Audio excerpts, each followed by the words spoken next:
you're vegan for the animals, right? Wouldn't your dog be vegan for the exact same reason? Imagining the plant-powered dog. Next on the PETA Podcast.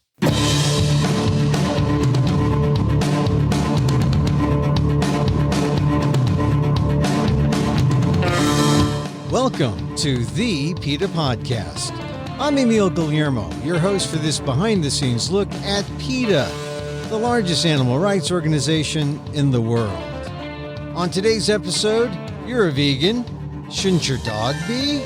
Of course, but too often it's too easy to grab a bag of commercial dog food under the belief that your dog is satisfied being kibbled to death.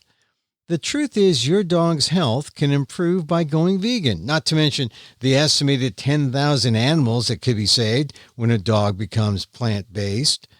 Diana Laverdure-Dunetz is a dog nutritionist, and her website, Plant Based Dog, provides free information on helping to transition your dog to a vegan diet. Will your dog like it? Apparently, Diana says the biggest hurdle she faces is that most people aren't well educated about dog nutrition. So here's a quiz. Is your dog a carnivore? True or false? I'll give you a few seconds.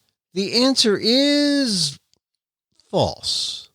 Well, cats are carnivores. We know that. Dogs are omnivores like people. Veganism could vastly improve your dog's health and general state of well-being, just like veganism improves the status of health of humans. Here's my conversation with Diana Laverdure-Dunetz of PlantPoweredDog.com on the PETA Podcast. You have a nice-looking website. Plant Powered Dog is a really nice-looking website. So which I'm redoing at the moment. You're redoing it. Oh. Well, I'm going to focus more on actually what people have been asking for as well, is more on myself and my services and abilities to help people, and so that they can better reach out to me, kind of guide people more through the website. But still offering all of the great articles and content that are there. We're just going to shift around a bit how it's presented. Right. So, all right. So let's get to the beginning of Plant Powered Dog. You were feeding biscuits to your dog and you got this idea, or how did you get this idea of Plant Powered Dog? All right. Well, Plant Powered Dog is an evolution that's occurred over more than a decade of my being a canine nutritionist. A canine nutritionist? Yeah. That's a rare thing. You don't see many canine nutritionists. No, you don't. As a matter of fact, you see, unfortunately, you see a lot of people who call themselves a, quote, canine nutritionist or a pet nutritionist, or dole out advice on dog nutrition or pet nutrition, and they shouldn't be doing so. Unfortunately, there are no standards that someone has to go through for certification.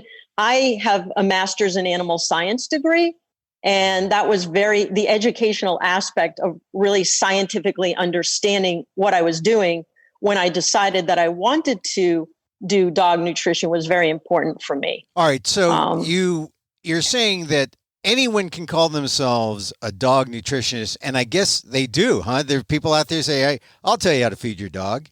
And correct. Are those the kind of charlatans out there that we're dealing with?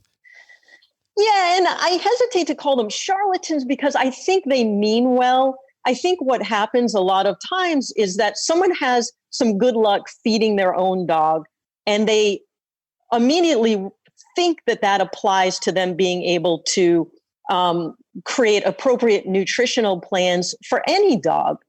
And just like you might do very well feeding yourself, you're not a nutritionist, right? You're not a registered dietitian, and you're not going to go out and, give nutritional advice for medical conditions, for example. By the time people often come to me for what I do, to backtrack a little bit, is I create custom formulations with fresh food. So these are these are formulations that are not based on commercial dog food. They're based on something that you or I could eat. It's fresh food recipes, but they're balanced, complete and balanced for dogs. All right. So you are trained as a nutritionist or as in veterinary science? Your MS is in veterinary science? Right. It's in a master's of animal science. Okay. Yep, exactly. Right. And of course, I actually do a lot of study into human nutrition because there are a lot of parallels. All right. Because I've had the nutritionists on or the doctors on who claim that medical doctors do not have the training in nutrition like they should. So they don't know anything about veganism. They don't know anything about nutrition. This is, for humans, right? So you have doctors like Neil Barnard and all the other good doctors out there talking about vegan diets. And when you ask them, why aren't all the doctors out there extolling the virtues of vegan diets? And they'll say they don't study it. Is that the case with veterinarians and most people who deal with dogs, that they just don't, that's not a part of their study? Yes. And that's a big issue because even really great veterinarians and I love the veterinary industry. They save a lot of animals. However, they are sorely uneducated about the nutritional aspects, just like medical doctors are in general for people, because they're so busy doing other things. And when you think about it, a veterinarian doesn't get the luxury for the most part of, there are veterinary dermatologists, of course, and veterinary eye doctors, but, your general veterinarian is also performing surgery and doing all of these other things. So when they do get nutritional education, it tends to come from the mass market pet food companies. All right. So that's bad. But when they get questions from the public and they get some education or they have no education, not even from the pet food companies, how much value can we put on what they say to a client who says, is there something we could do for our dog in terms of nutrition? Do they know very much at all? Well, you can't make a blanket statement because some concentrate on that, and I applaud them. For the most part, I want to tread lightly here because I do love veterinarians, but they are, you say, or no education. Well, it's going to be difficult to walk into any veterinary clinic and not see a couple of the major mass market prescription dog food brands on their shelves. So they pretty much are started with that educational process by these companies when they're in veterinary school. Yeah. Okay. So when they go to get, recertifications and yearly conferences, these are the companies that are giving them the nutritional talk. So they're coming from these pet food companies. So they are having this ingrained in them. And for the most part, they are sorely lacking in understanding of vegan diets for dogs. There's a real educational gap there that we have to close. So clients, patients, you bring your dog to a vet, you have to take it all with a grain of salt, what they say, unless they're educated. And I suppose that's the niche that you filled when you started writing about plant-based dog.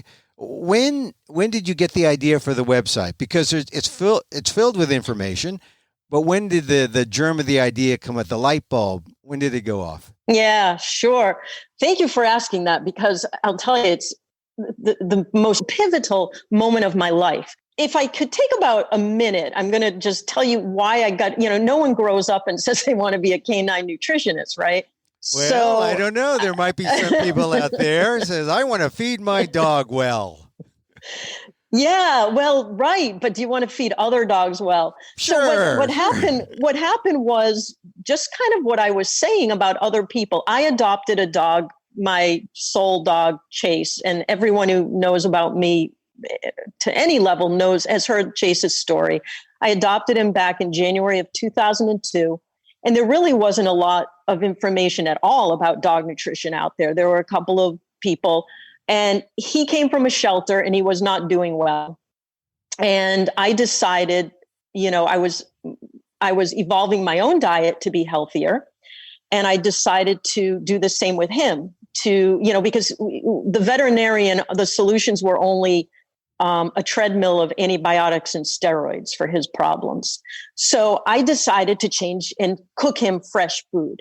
Now, it was not vegan back in 2002. I'm going to be honest and tell you how this evolved. Right. So he started to do great. I did a lot of missteps, but he started to, like, his colitis cleared up and his skin conditions cleared up. So like a lot of these other people I was telling you about, I thought, oh, great, this is working. And at the same time, I'm a writer, and I began writing for dog magazines. And I would write a lot of different health articles on dogs. So I thought, I do want to do this for other dogs. I saw the metamorphosis in my own dog, but I didn't want to be one of these people who didn't know what I was doing. So I went back to school, and I spent 3.5 years getting a master's in animal science. I went back to school in like 2011, I think, or graduated in I forget, something like that, and studied animal science. After that, I opened up a practice, if you will. It's a global practice from home where, I do it over the phone and on the computer and email, and work with people all over the world, and have gotten so much experience in the years since. And now I create. So what happened was, for most of this time, I was vegetarian. But I was still buying into the myth that dogs need to eat animal products to thrive. Okay, just like veterinarians are now mostly buying into that myth, I was buying into that myth as a vegetarian. Then back in 2017, I became vegan, and I couldn't do this anymore. I was creating, if you think people eat a lot of meat, a dog eats so much more meat per pound of their body weight, because a 70-pound dog might be eating 2 pounds of meat a day. So wait, you're saying that that's in excess of what the dog needs? No, I'm not saying it's in excess. I'm saying, though, because say there's a human omnivore, right? And maybe 2 days a week they eat salads, or they eat this, or they eat that, and they're not eating every day necessarily. Some people are, but they're not necessarily eating, meat, morning, noon, and night, like a dog is, so if it's on a meat-based diet. So I couldn't do this anymore. As a vegan, for me, vegetarianism was a kind of a way of eating. Veganism is a lifestyle where it is purely based on ethical concerns. And I felt like a hypocrite. I was being a hypocrite, but I didn't know what else to do. And I thought, okay, now comes the pivotal moment in my life where I have to make a decision. What's more important to me? Is it more important to be in this business, or is it more important never to harm an animal? And I couldn't harm an animal anymore, even if it meant to feed a dog. But I didn't want to harm a dog either. So I thought, well, maybe I should just quit. And my husband said, don't quit, do some research.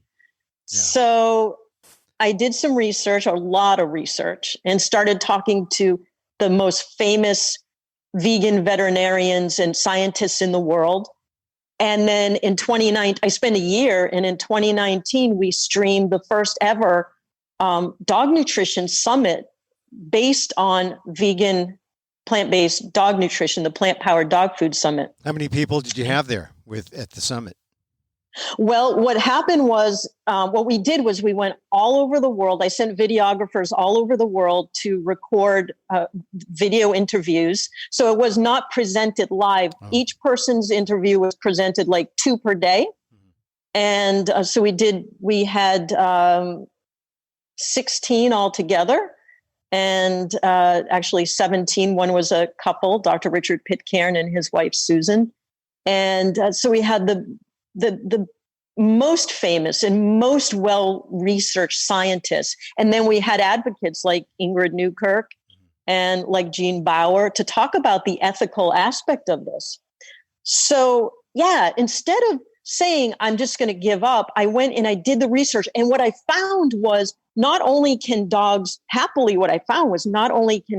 survive, but thrive on plant-based diets. Right. So, and heretofore, that's where we are. Heretofore, that was heresy, right? We need to have, dogs need to eat meat. They're carnivores. And plants were like, maybe throw a bone or not a bone, a biscuit or something.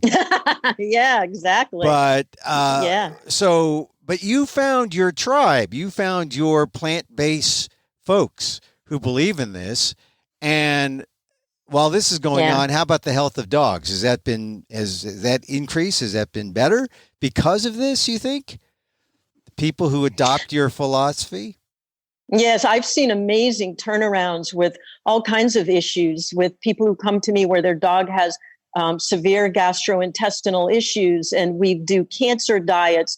And that's my focal point, is to have people understand that I was once where they were. And even as someone with a master's in animal science, I bought into that myth, and it is a complete myth, that dogs need to eat meat.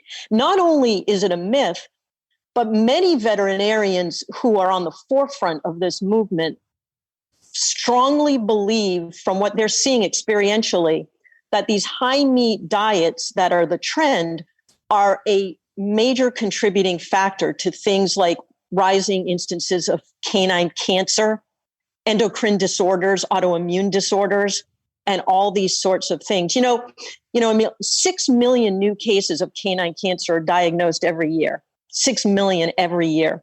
So something is not right with the food system. And it could be any kind of cancer, right? I mean, I just had a dog die of bone cancer a couple of years ago. And just an 8-year-old dog. It was really heartbreaking. That's right. You just wonder, what is going on? I mean, it's like, what did we give the dog? What did we put in the dog? We weren't consistently vegan back then, but since the death of that dog, we have been more vegan. There's vegan brands that are available, but this thing about your plant-powered dog website has all this good information for people, and you mentioned this one ailment, DCM, and there's an article now on your website that talks about DCM stands for Dilated Cardiomyopathy. So let me clarify, because this is an issue that is really serious for dog parents, and it's something that I want to make sure people thoroughly understand. And there is an excellent article that I wrote on my website that they should read. Basically, for the last couple of years, the FDA has been scaring the wits out of people, associating certain types of diets with this type of heart disease called dilated cardiomyopathy. This comes from people bringing in their dogs who have had dilated cardiomyopathy, and the veterinarians reporting these instances to the FDA making linkages between the diets the dogs are eating and this disease. Now, there is so much wrong with what the FDA has done that it would take us 10 podcasts to discuss it. But suffice it to say that, thankfully, recently a 14-page review article was published, which showed that the conclusions of the FDA are not based on sound investigative science. Okay. For example, there are breeds of dogs that are highly prone to this disease. Okay. But if this dog got this disease, say your dog was one that was prone and got this heart disease and was eating, as you mentioned, a grain-free diet, they would go and blame the grain-free diet, not the predisposition. So what we have to make dog guardians understand is the FDA was not scientifically correct in making these linkages between certain types of diets and heart disease, this type of heart disease in dogs. So people need to read my article on plantpowereddog.com and do some of their own research. All right. So a grain-free diet isn't necessarily a bad diet. No, not at all. No, but neither is a grain, neither is a diet with grains. It depends on the dog. Some people don't like to give their dogs things like white rice because it's refined. It's a refined grain like white flour is. But there are some dogs whose digestive systems do really, really well with white rice. So, but no, you're absolutely correct that, again, the FDA was making these statements with a lack of sound scientific background to what they were saying. So anecdotal, and here's what people are saying. So they're trying to make a linkage, and Correct. they take too far a reach to get to a conclusion. But now, Correct. How about your studies that show that maybe, are there any studies that say that a dog on a meat eating diet is bad? What are the studies that say that, or that maybe an exclusively meat eating diet is bad? What are the studies that back up what you say or your claims about what could be a better diet for dogs? Well, I wish that there were things that were that cut and dry. And part of what occurs is when you talk about studies, you need money to do studies. Right. And only the dog food companies have the money, right? Right. And the mass market dog food companies have the money. So that is one of the things that some of these plant-based companies are now going to start to do is more studies on the long-term effects. Okay. So, and people do like to see studies. But I will tell you that if we do sort of, I guess, parallel our canine friends with our own lifestyles, and of course, there are many, many human studies that show that a vegan diet or mostly vegan diet, there's the blue zone diets, the Mediterranean diets, how those are the most long-lived people. And dogs have evolved. Here's the deal. You talked about dogs, carnivores. If I had a nickel for every time I had to tell someone a dog is not a carnivore, okay? A cat is a carnivore. A dog is an omnivore. And they have evolved genomically, meaning our genes, along with people for tens of thousands of years, right? So we can very easily make the parallel that genomically dogs and people do well on similar types of diets. So as an omnivore, you're saying that the dog needs a little more variety, not all exclusively meat. And there are some indications that an all meat diet could lead to the cancers that you mentioned before. Yes, there's something in what happens the higher up the food chain you eat. It's called bioaccumulation of toxins. Now, as you know, we live in a toxic world, right? There's nothing we can really do to 100% eliminate toxins from our lives because even if you eat very low on the food chain, you eat plant-based foods, a lot of times, even organic foods that they might, the rains down on it or there's wind drift or what have you. But once something eats that plant and then something else eats that and something else, the higher up the food chain you go, the more these toxins accumulate in the fat and tissue of animals. And when someone eats that animal, they are eating those toxins. So the lower down the food chain you eat, the fewer toxins you're taking into your body. And this goes for a dog or a person. That's why it's very, very important. There's a trend these days to feed a high meat diet to dogs with cancer, which unfortunately what it's doing is putting more toxins into the dog's body. And for the person out there who's saying, but I feed pasture-fed beef, well, I'll tell you right now that they can still spray those pastures. Yeah. And so that's a problem. So what is healthier? I mean, we were talking about the FDA and the DCM sort of putting some shade on the, the grain or the grain diets or the grain-free diet. Grain-free, Grain-free. So are you saying that if we want to eat lower, if what's good for us is good for our dogs, is that essentially what you're saying? So that if we're eating low on the food chain, beans and rice, greens, we could do the same thing for our dogs? With a caveat, dogs have different nutritional needs than we do. So I do want to make something very clear that when we're feeding our dogs a diet, and that would be regardless of the type of diet the person's feeding, whether they fed a meat-based or plant-based diet, we do need to supplement any home-cooked diet we're giving a dog.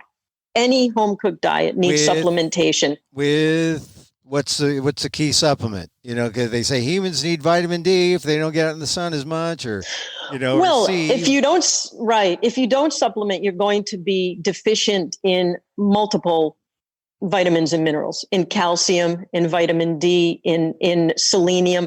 And if you want, I'll give you the name of a company that I have no financial affiliation with that produces a supplement specifically to balance homemade vegan diets. And it's the best that I've seen. It's called Compassion Circle, CompassionCircle.com, and they make Vegetdog. And so you can really just simply add this, but you have to understand, I want to be clear, people need to understand if you are feeding your dog a homemade diet, you want to do some education for yourself on this topic. You do want to be sure that your dog is getting a balanced diet. And that would be true regardless of whether you were feeding a meat-based or plant-based diet. If you're cooking for your dog, you can't just feed your dog sweet potatoes or rice and beans, like you said, that you have to have a variety of nutrients, a variety of foods, providing enough protein, fat, carbohydrates, essential fatty acids. So I don't want to minimize the importance of understanding, but if you're not confident, you can buy a high quality commercial food and you can mix it also and do part of one and part of the other. And you all said, you said earlier that dogs are all individual. All dogs are not created equal in a sense. So how do you know what's right for the chemistry of your, the biological chemistry of your individual dog? It's without going to labs or, doing further tests. And is that worth it? Because a lot of people would say, okay, look, I'm with you to here, Diana, but, pass the Alpo. Although probably you would look at Alpo and say that's the worst thing you could feed to your dog. Well, I'm not going to, I guess diss any particular brand, but I think feeding a meat-based diet is problematic in general, whether it would be Alpo or whether it would be these trendy raw meat diets that people feed, because they tend to have far too much fat. Dogs are prone to pancreatitis. So, we have what I would say to that person who says, I'm with you to this point, is one of two things. I would say there are some wonderful books out there that give you complete and balanced recipes for plant-based diets. Dr. Richard Pitcairn's book is one of them, and it uses the Vegetdog to balance the recipes. So you can simply use the book. You can come to me, and I will formulate a complete and balanced recipe for your dog. If your dog has a health condition, I recommend coming to someone like myself. I'm the only one I know that does strictly vegan diets for dogs. So I will make sure your dog is getting everything he or she needs, or you could purchase a commercial product if that's okay. Yeah. So there are options that you can do. Just be sure that you are providing your dog with the nutrients that he or she needs. I mean, I just want to be clear that not necessarily an endorsement, but you are a person who provides this service. Very few people are out there. People might be listening and say, okay, look, I'm not quite at that point where I'm going to diss all the commercial, pet food companies. But what you're saying is that the foods out there available, just like everything else on the shelf for humans. I mean, it runs the gamut. There's some things that are going to be very good and some things that are going to be very bad. And the bad isn't going to be clearly labeled. This is not the one you should feed your dog. This is bad dog food. So, right. Well, you have to, people have to take accountability, and they do have to do some research. It's the same thing when you feed yourself or you feed your child or you feed anybody that you love, right? You have to be a label reader. You have to do some research. I would hope when people go into the store and purchase foods for themselves that they read labels. You can call the various pet food companies. Okay, so I'm at the store. I am looking at the labels. What's the number one thing you should avoid in a packaged dog food? Or one or two things? That are warning So are we signs. talking about plant-based dog food? No, I'm talking about any dog food, because a lot of people may not be at the point where they're, well, sure, my dog should be vegan. I'm vegan, my dog should be vegan. But just let's talk about just any dog food. Sure. What are the two things that are red flags in your mind on the labels? Yeah, things like byproducts, okay, which are what they're called rendered animal parts. And things like that, right? So if byproduct meals, they can come from very questionable sources. And especially if it doesn't tell you the animal that it's from, this is very problematic. So you want to run away from byproducts and byproduct meals. Also, any artificial flavors, colors, things like that. Anything that you can't tell what it is. I try to tell people that they should be able to understand the ingredients in the food, just like when they purchase their own food. If it sounds like it comes from a laboratory, that's a problem. Yes, all commercial foods have vitamins and minerals mixed in, and some of those have long names, but the foods themselves should not. And never purchase anything that just says animal, like animal meal or meat meal. You don't know where that comes from. So it could unfortunately be from a diseased or a dying or very questionable source. Yes. All right. So that's what you look for when we speak of packaged foods. How about canned foods? Are canned dog foods good, or should we just eliminate them from our choices? No, not at all. I mean, canned dog foods can be excellent. They're higher hydration. They don't go through the extrusion process. And again, it does depend on the individual dog. I don't recommend that anybody just feed their dog a kibble product that dog's whole life, a dry food. It's not a natural form of food. So my goal with people, regardless of what type of food, whether it is containing of meat or not, is to integrate fresh food into that dog's diet. So even if you feed a commercial food, top that food with some fresh fruit, dog-friendly fruit or vegetables. Put some blueberries in with the food. Put some fresh spinach or kale in with the food. Wait a minute. Dogs will eat kale? There's some humans who won't even eat kale. Yeah, I put kale in most every one of my formulations.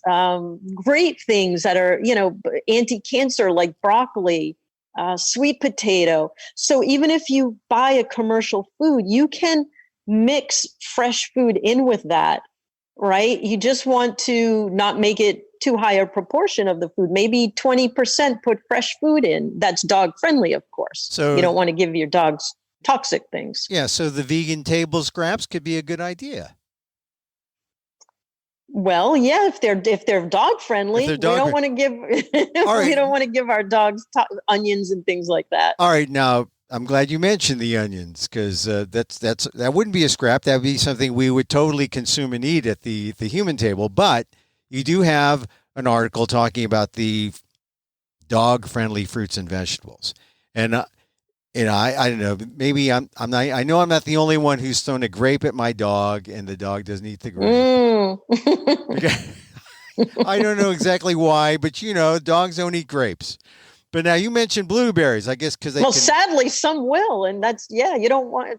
Maybe your dog doesn't eat a grape. Some will, and that is very toxic. Yeah. Yeah. All right. So let's talk about the fruits and vegetables that are dog friendly, because you have an article on your website on that currently. What are they? Oh, well, it's easier to talk about what isn't dog friendly, because most things are. Yeah. We want to avoid things like onions, like anything in that family. You don't want to give your dog leeks, onions, scallions, things like that. You want to avoid chocolate. You want to avoid grapes and raisins. You want to avoid raisins too, huh? I mean the dry. Well, it's a dried grape, right? Isn't it? Yeah, that's true. And chocolate. Chocolate is verboten. Everyone knows that, right? Well, not everybody, but yeah, and macadamia nuts are also toxic. Nutmeg. Macadamia nuts. That's why the Hawaiian dogs. That's how they keep the Hawaiian dog populations down. So there are a lot of good places where you can find a list of toxic food for dogs. But other than that, there are wonderful dog-friendly fruits like berries. They will eat berries. Blueberries. Dogs will eat berries. Yeah. I mean, they're blueberries, raspberries. Blueberries in particular are pricey, but frozen ones, a little, more. Will they eat frozen ones? Is that a good one? Yeah, why not? Moo does not love oatmeal, but my dog Chase, every morning for breakfast, he would have oatmeal, and we would buy a huge bag of frozen organic blueberries from Costco. Right. And I would make him oatmeal and blueberries. Yeah. Well, I know that brand of blueberry. And yeah. All right. Now, ultimately, you need to cook for your dog. And I don't do much of I do a little of the cooking, but you're cooking for an extra mouth. Right. Or you're cooking specifically for the dog. But that's where you're headed, right? You're headed toward we gotta feed our own dogs vegan food. Well, that's where I'm headed, that we've got to feed them vegan food, because we can save, if we transition one 70-pound dog from eating a meat-based to a plant-based diet, we could save maybe throughout that dog's 14-year life. Hopefully the dog will live longer, but could save potentially like 10,000 farm animals. So there's absolutely no need to contribute to the brutality of the animal agriculture industry to feed our dogs. And now I don't want people to start screaming about cats, because we're talking about dogs, right? So we're talking about feeding our dogs, which are omnivores. But we just need to, again, just like you would have common sense in raising a baby, you would hopefully feed them a well-rounded meal and do a little bit of research, maybe read a couple books on baby feeding, right? Do the same for your dog. I'm not saying you have to feed them a home-cooked meal. I'm saying that you can feed them a high-quality commercial diet. You can do a combination of the two. You can, if you're confident, you can, cook for them. You can follow a recipe. You can come to me. But for heaven's sake, if you care about all animals, consider feeding them a plant-based diet. Diana, we went plant-based, when more commercial foods were available. But a friend of mine asked me on a podcast, is your dog vegan? It didn't dawn on me. I mean, I didn't really think about it. And then when I did, what you said is true. If it's another mouth that is vegan, there are that many more animals who are saved. That many more. A veterinarian who was in my plant-powered dog food summit said something to me that just, made such a huge impression. This was somebody who was on the forefront 30 years ago of pushing feeding raw meat diets. And after these decades and seeing all the cancer and becoming vegan herself, she's now a veterinarian on the forefront of feeding plant-based diets. And she said, people will bring their dog or their cat, but we'll say their dog, into her practice and pay her all sorts of money, and she'll do surgery for hours to save this one dog. If she transitions one dog to a plant-based diet in her practice, she has saved tens of thousands of animals. She said, I can't think of a better way to save animals as a veterinarian than to make dogs, help them to transition to plant-based. Hence another telling article on Plant-Powered Dog on why aren't veterinarians vegan? It's unbelievable. It's absolutely the most, I think, abhorrent example of speciesism that within the animal kingdom, they are exercising speciesism, that a dog is worthy of saving but a pig or a cow or a chicken is okay for them to go home and eat. And I don't say they, meaning all of them, because again, there are many vegan veterinarians, but I also have many clients who come to me whose veterinarians have told them they're killing their dog if they feed them a plant-based diet. So we have a lot of education to do to the veterinary community. Yeah. How you can be a veterinarian and go home and eat an animal or sell a meat-based pet food is beyond my brain's power to comprehend. Well, look, I know some doctors who are overweight and smoke. So, you tell me who has who has the claim to the highest form of hypocrisy. So, look, Diana, I appreciate you coming on. You've opened my eyes to vegan dog food, and hopefully our listeners as well. It's something that, people don't usually think about, and unless they are, working in the movement, or they know their veganism has been good for them, hence perhaps good for the dog, good for the world, good for, the rest of humanity.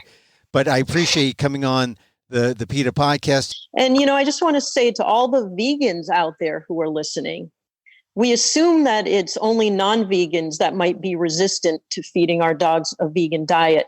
But there are many vegans who are also resistant to this because they also feel that they believe that their dog is a carnivore.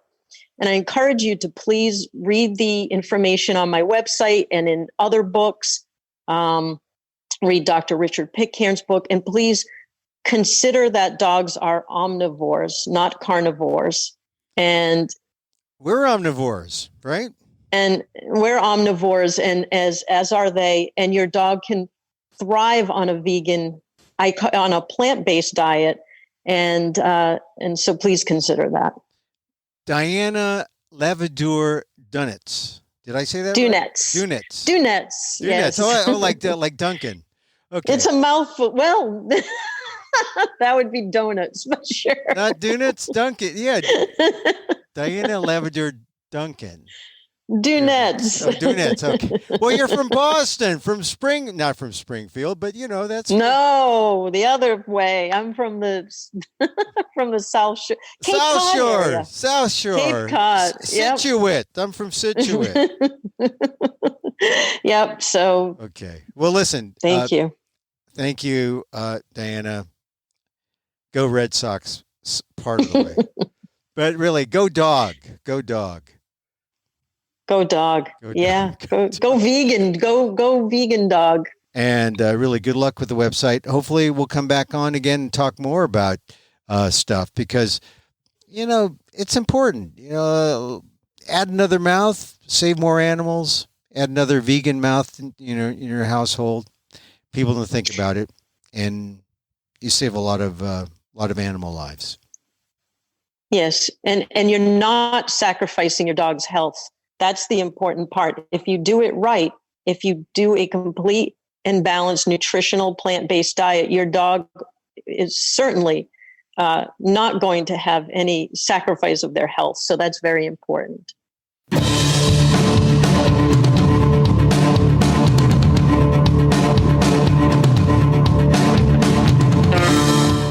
Diana Laverdure-Dunetz of plantpowereddog.com. Visit her website.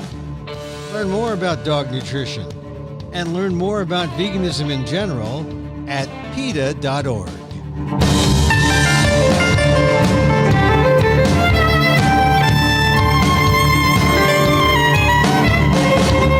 And that's our show this time out. Contact us at PETA.org. You can find me on Twitter at Emil Amok, that's EMILAMOK, or on AMOK.com. Or see my work at aaldef.org/blog, the Asian American Legal Defense and Education Fund, that's aldef.org/blog.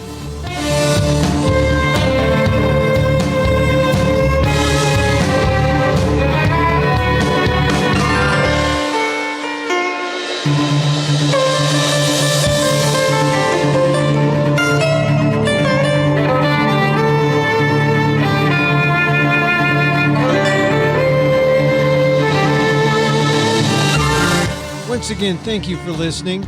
Check out all our episodes on Apple Podcasts where you can rate and review the show. It helps get the word out about the issues you care about. And don't forget, you can help the animals and PETA, especially if you have Amazon's Alexa. Just say, Alexa, donate to PETA.